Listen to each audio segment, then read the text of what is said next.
Salam guru penggerak, bergerak, bergerak, menggerakkan. Assalamualaikum warahmatullahi wabarakatuh. Kenalkan, saya Yogi Setiawan Febriansyah. Pada kesempatan kali ini akan menjelaskan koneksi antar materi mengenai kesimpulan dan refleksi pemikiran Ki Hajar Dewantara. Menurut Ki Hajar Dewantara, pendidikan dan pengajaran terdapat sebuah perbedaan. Pengajaran adalah bagian dari proses pendidikan. Pengajaran adalah proses pendidikan dalam memberi ilmu untuk kecakapan hidup anak secara lahir maupun batin. Pendidikan pada hakikatnya adalah menuntun atau memberikan tuntunan terhadap segala kekuatan kodrat yang dimiliki anak agar ia mencapai keselamatan dan kebahagiaan yang setinggi-tingginya, baik sebagai manusia maupun sebagai anggota masyarakat. Pendidikan menciptakan ruang bagi murid untuk bertumbuh secara utuh agar mampu memuliakan dirinya serta menjadi manusia yang mandiri. Pertanyaannya, sebelum saya mempelajari modul 1.1, apa yang saya percaya tentang murid dan pembelajaran di kelas? Ada banyak kekeliruan sebelum saya menerima materi modul 1.1, yaitu diantaranya proses pembelajaran hanya didominasi oleh guru atau teacher center, sehingga pembelajaran hanya berfokus pada ketercapaian materi dan KKM yang sudah ditetapkan atau hanya menyasar satu aspek saja, yaitu aspek kognitif. Guru mengabaikan diferensiasi atau keragaman yang ada pada diri murid, baik dari segi gaya belajar, karakteristik anak, bakat, dan lain sebagainya. Siswa sangat pasif dan memiliki motivasi belajar yang rendah. Suasana kelas yang tertib, tenang, dan anak-anak yang memahami materi adalah hal utama fokus guru. Sehingga anak yang diam, fokus, itu dianggapnya adalah sebuah keberhasilan dalam proses pembelajaran. Faktanya hanya meminta anak atau murid mencatat dan hafal materi. Selanjutnya, siswa hanya menjadi objek dari pembelajaran. Mendikte anak untuk senantiasa menerima pembelajaran secara satu arah. Menganggap bahwa tugas guru hanya bertugas mentransfer informasi atau pengetahuan pada proses pembelajaran yang dilakukan. Sehingga pada akhirnya merasa kecewa ketika nilai tes atau ulangan anak masih banyak yang di bawah berdasarkan kriteria minimal. Berikut adalah video sebelum saya memulai daun-daun berguguran tinggalkan tangkainya. Satu-satu burung kecil berterbangan tinggalkan sarangnya.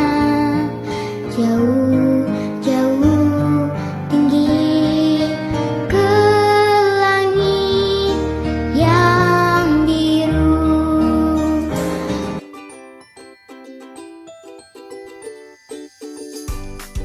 Selanjutnya, pertanyaannya yaitu apa yang merubah dari pemikiran atau perilaku saya setelah mempelajari modul 1.1.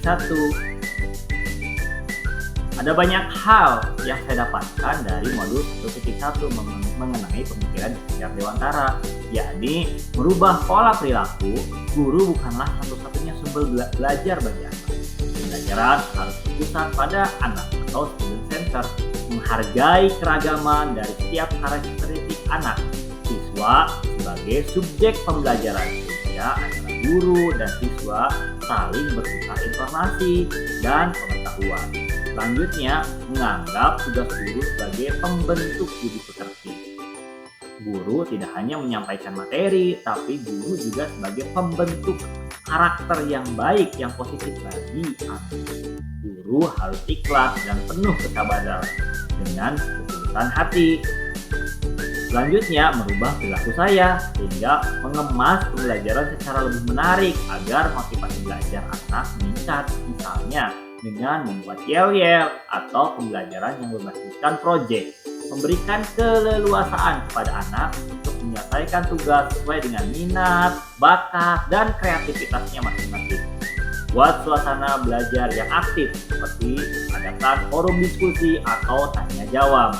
Guru bertugas sebagai seorang fasilitator bagi seluruh murid-muridnya. Pertanyaan selanjutnya, apa yang dapat segera saya terapkan baik agar kelas mencerminkan pemikiran Ki Hajar Dewantara? Berikut ini cuplikan video mengenai pembelajaran yang saya lakukan setelah saya mempelajari modul 1.1.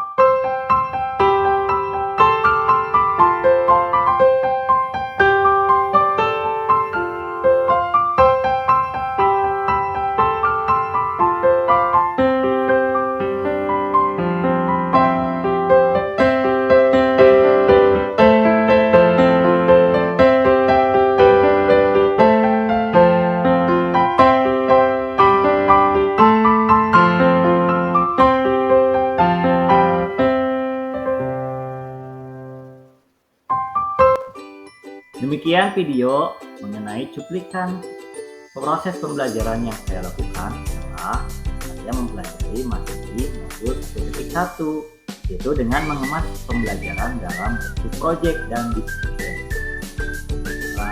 Pada akhirnya merancang model pembelajaran yang interaktif dan menyenangkan dengan melibatkan anak, misalnya pembelajaran proyek. Yang selanjutnya menerapkan pembelajaran yang disesuaikan dengan kodrat alam atau kearifan lokal dengan mengemas pada konsep kekinian. Dan kesempatan tersebut proses pembelajaran yaitu di mana siswa menggali keragaman kearifan lokal yang ada di sekitar tempat tinggal mereka, khususnya dalam produk makanan, yang pada akhirnya produk makanan tersebut akan diadakan atau digelarkan pada proses gelar karya pada saat perpisahan kelas 12.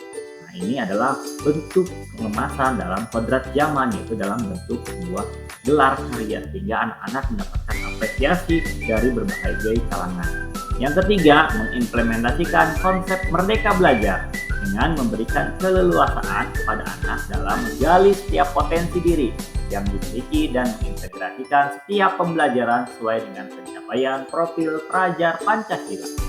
Pembelajaran yang menekankan atau mengutamakan pada penanaman budi pekerti, menerapkan sistem AMONG, proses pendidikan menuntun bukan menuntut anak.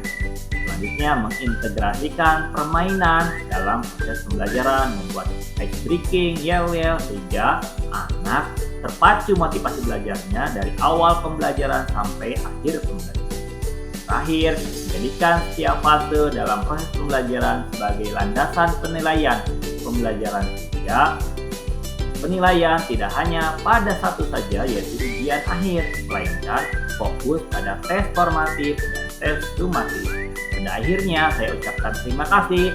Pendidikan adalah ladang yang tak pernah kering, sehingga guru yang senantiasa tekun belajar akan selalu memiliki benih-benih kebijaksanaan untuk ditanamkan pada generasi mendatang. Salam guru penggerak. Assalamualaikum warahmatullahi wabarakatuh. Halo, kami murid SMA Negeri 1 Cikijing yang dibimbing Pak Yogi dalam pembelajaran proyek. Pesan kami, setelah belajar dengan Pak Yogi, sangat menarik dan menyenangkan, khususnya dalam pembelajaran proyek yang telah kami lakukan kemarin pada kegiatan perpisahan kelas 12. Kelompok kami saling bekerja sama dan menerapkan ide-ide kreatif dalam menyusun peta seni, kabaret, kaulinan balia, dan membuat produk makanan dari tanaman. Alhamdulillah, kami menjadi mengenal bahwa sekitar tempat tinggal kami banyak keragaman tanaman, salah satunya ganyong yang bisa diolah menjadi enak-enak. Sekali lagi, terima kasih kepada Bapak yang telah memilih di sini. Kami juga mendapatkan keuntungan banyak karena produk kami didorong oleh kelompoknya Pak Pengendali juga. Wassalamualaikum warahmatullahi wabarakatuh.